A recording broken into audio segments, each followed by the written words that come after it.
Well, the deadline here in the UK for the ban on petrol and diesel cars, the sale of those cars, new cars, was 2030. That was a commitment that had been made under the former Prime Minister Boris Johnson. Today, Rishi Sunak has announced that his government would be pushing that back to 2030. Along with some other announcements, he's pledged to scrap a policy that would have required landlords to improve or to upgrade energy efficiency within their rental properties, and households will also have more time now to transition away from the use of gas boilers. Now, Mr Sunak insisted that his government remains committed to achieving net zero emissions by 2050. However, he said that previous governments, including Conservative governments here in the United Kingdom, had not been honest about the cost of the transition, and he said the public needed more time to prepare.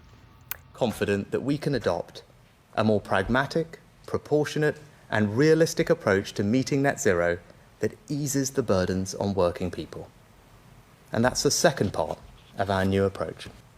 I am unequivocal that we will meet our international agreements, including the critical promises in Paris and Glasgow to limit global warming to 1.5 degrees.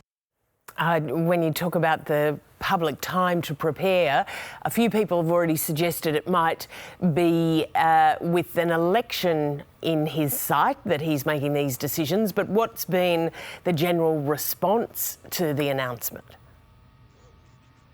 Well, Lisa, this announcement has been met with strong criticism from the opposition. The Shadow Energy Secretary described the speech that was delivered by Rishi Sunak as an act of weakness from a desperate, directionless Prime Minister, dancing to the tune of a small minority in his party. Labor insists that it will be sticking with the 2030 deadline for the phase-out of the sale of new petrol and diesel cars.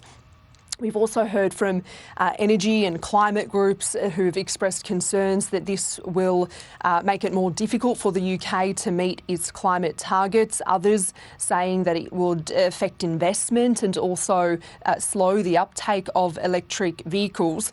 Under Boris Johnson, the United Kingdom sought to position itself as a global leader on climate action, trying to rally other nations to be more ambitious with their policies. Many here this evening are questioning the motivations of Rishi Sunak.